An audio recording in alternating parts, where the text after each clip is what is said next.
Friday, October 9th, 1942. Dear Kitty, I've only got dismal and depressing news for you today. Our many Jewish friends are being taken away by the dozen. These people are treated by the Gestapo without a shred of decency, being loaded into cattle trucks and sent to Westport, the big Jewish camp in Drenthe.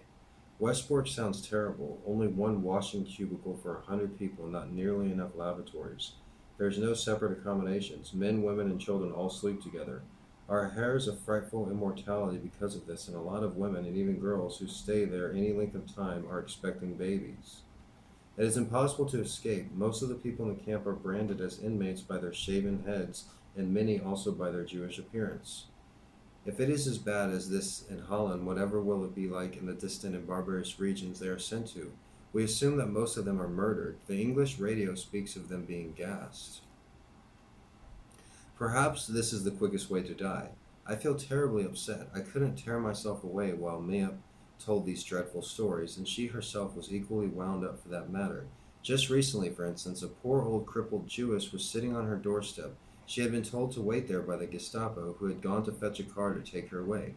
The poor old thing was terrified by the guns they were shooting at English planes overhead, and by the glaring beams of the searchlights. But Mike did not dare take her in. No one would undergo such a risk. The Germans strike without the slightest mercy. Eli, too, is very quiet.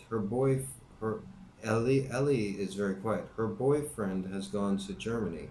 She is afraid that the airmen who fly over our homes will drop their bombs, often weighing 1,000,000 kilos, on Dirk's head.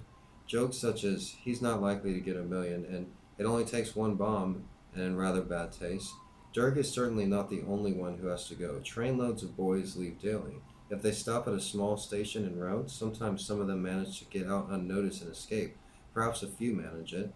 This, however, is not the end of my bad news. Have you heard of hostages? That's the latest thing in penalties for sabotage. Can you imagine anything so dreadful? Prominent citizens, innocent people, are thrown into prison to await their fate. If the saboteur can't be traced, the Gestapo simply put about 5 hostages against the wall. Announcements of their deaths appear in the paper, frequently. These outrages are described as fatal accidents. Nice people, the Germans. To think that I was once one of them too. No, Hitler took away our nationality long ago. In fact, Germans and Jews are the greatest enemies in the world. Yours, Anne. That was her first mention of Hitler in this book.